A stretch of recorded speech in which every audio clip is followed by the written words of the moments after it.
Dan disadari atau tidak, teman-teman sayang, kadang kita itu bisa lebih dekat sama Allah kalau pas sedang punya masalah.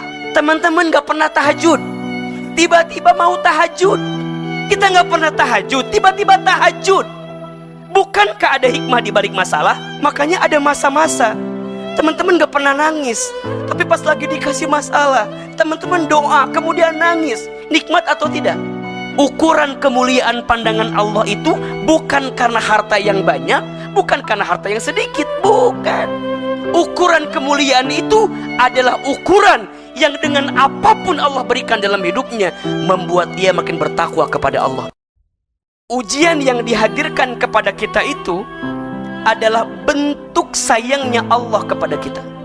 Maka pertanyaannya, kok bisa bilang ujian itu adalah pesan cinta dari Allah? Iya, padahal boleh jadi di balik ujian itu ada pesan cintanya Allah, datangnya lewat ujian.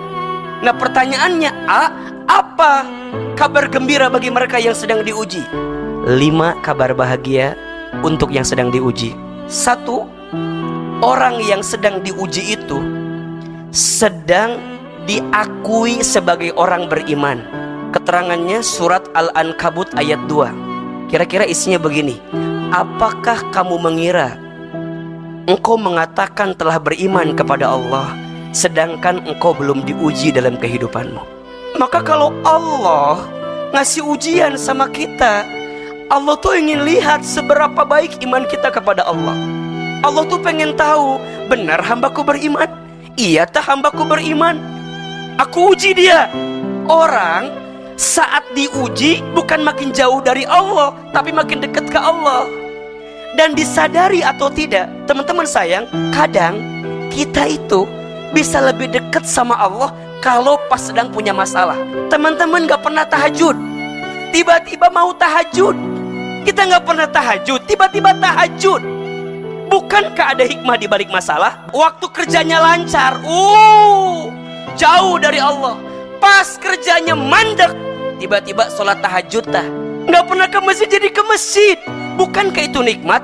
Teman-teman sayang, kadang ujian yang paling berat dalam hidup kita itu bukan ujiannya, tapi saat dikasih ujian, jadi jalan dekat ke Allah atau enggak.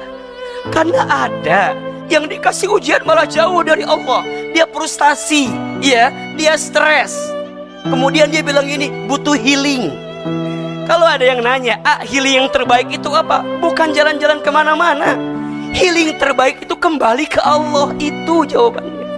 Makanya ada masa-masa teman-teman gak pernah nangis, tapi pas lagi dikasih masalah, teman-teman doa kemudian nangis. Nikmat atau tidak? Itu Allah sedang memelukmu, Allah sedang membelaimu, Allah sedang mendekatimu agar engkau segera kembali kepada Allah. Dan itu nikmatnya luar biasa. Maka hari ini untuk kita yang sedang diuji, yakinlah kita sedang diakui sebagai apa? Orang beriman. Yang kedua, orang yang sedang diuji itu orang yang sedang dijanjikan surga oleh Allah Subhanahu wa ta'ala. Ustadz, kenapa orang yang diuji masuk surga? Iya, makin berat ujiannya, makin besar sabarnya, makin terbuka pintu surga bagi dirinya. Diuji dia, makin berat ujiannya, maka makin besar sabarnya. Saat sabarnya makin besar, surganya terbuka untuk dirinya. Maka wajar ada orang yang hisabnya nanti ringan di akhirat. Apa salah satunya? Karena Allah segerakan ujiannya di dunia. Dikisahkan ada seseorang yang dia tuh terkaget-kaget ketika sampai di akhirat, dia mendapatkan surga yang levelnya VVIP gitu. Kok bisa ya Allah? Padahal sholatku biasa aja gitu, sedekahku biasa aja, baca Quranku biasa saja. Maka apa alasannya? Iya, aku tempatkan engkau di tempat yang paling baik ini karena selama di dunia engkau sabar dengan ujian yang aku berikan, dan engkau tetap berdoa kepada Allah. Dan ini adalah hasil doa-doamu yang belum sempat aku kabulkan di dunia. Ternyata Allah tunda pengabulannya.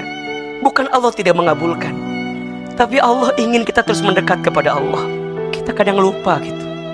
Kita suka merasa kalau udah doa maunya segera dikabulkan. Padahal mohon maaf, kalau udah dikabulkan kadang-kadang kita nggak doa lagi gitu. Makanya Allah tunda pengabulannya. Bukan Allah tidak mengabulkan doamu. Allah tahu mana yang terbaik untukmu. Jika doamu belum dikabulkan di waktu yang cepat, maka Allah akan kabulkan di waktu yang tepat. Kalau bukan di dunia, mungkin nanti di akhirat. Allah hanya ingin engkau terus berdoa sampai engkau berharap kepada Allah Subhanahu wa ta'ala. Maka orang yang sedang diuji dijanjikan surga oleh Allah Subhanahu wa ta'ala. Yang ketiga, orang yang sedang diuji itu sedang dihapuskan dosa-dosanya. Kata Nabi SAW, tidaklah rasa sakit yang menimpa seseorang kecuali di saat itu Allah sedang hapuskan setiap dosa-dosanya. Allah sedang hapuskan setiap kesalahannya. Maka ayah bunda, bapak ibu, teman-teman sekalian, kalau kita masih beriman, masih bertakwa kepada Allah, taat kepada Allah, tapi kita ngerasa bahwa kenapa ya, kok makin taat makin ujiannya tambah berat? Ada gak yang begitu kira-kira? Aku udah hijrah, tapi setelah hijrah malah tambah susah. Ada gak yang begitu kira-kira? Tolong catat jawabannya. Karena Allah sedang menghapuskan dosa-dosa kita sebelum hijrah itu. Mungkin waktu kita sebelum hijrah begitu banyak dosa kita, begitu banyak maksiat kita. Allah sayang sama kita, Allah uji kita. Kita sabar dengan ujian itu. Maka di saat itu Allah sedang hapuskan dosa-dosanya. Dan itu puncak yang paling tinggi dari hikmah ujian yang Allah hadirkan. Makanya kalau ada orang yang sakit, suka bilang begini kan, gimana caranya biar cepat sembuh? Bener itu. Tapi ada yang paling benar. Apa?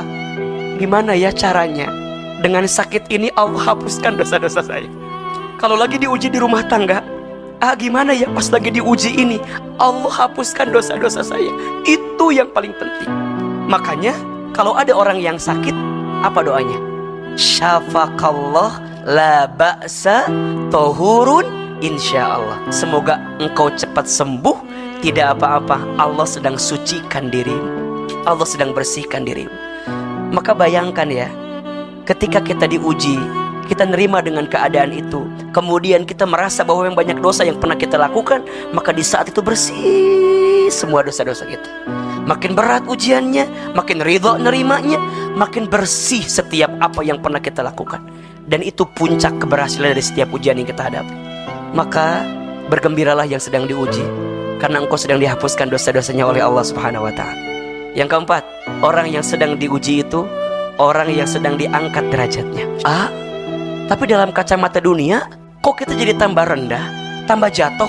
Mohon maaf, di mata dunia mungkin engkau terlihat rendah, tapi dalam pandangan Allah engkau dimuliakan karena ujian yang engkau dapatkan dalam hidup.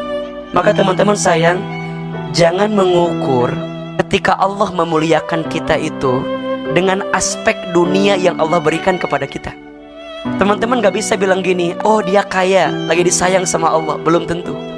Dan kita juga gak bisa bilang gini, oh dia miskin, lagi dihinakan oleh Allah. Enggak juga. Ukuran kemuliaan pandangan Allah itu bukan karena harta yang banyak, bukan karena harta yang sedikit. Bukan. Ada orang yang lagi viral misalnya, lagi populer, lagi dikenal, gak bisa kita bilang, oh lagi viral, lagi dimuliakan. Belum tentu. Ada orang yang lagi dicaci maki, dihujat netizen se-Indonesia, kita nggak bisa bilang, oh dia lagi dihina sama Allah. Enggak juga. Ukuran kemuliaan bukan itu. Ukuran kemuliaan itu adalah ukuran yang dengan apapun Allah berikan dalam hidupnya, membuat dia makin bertakwa kepada Allah. Itu sesungguhnya orang yang paling mulia di antara kamu sekalian, kata Allah, orang yang paling bertakwa.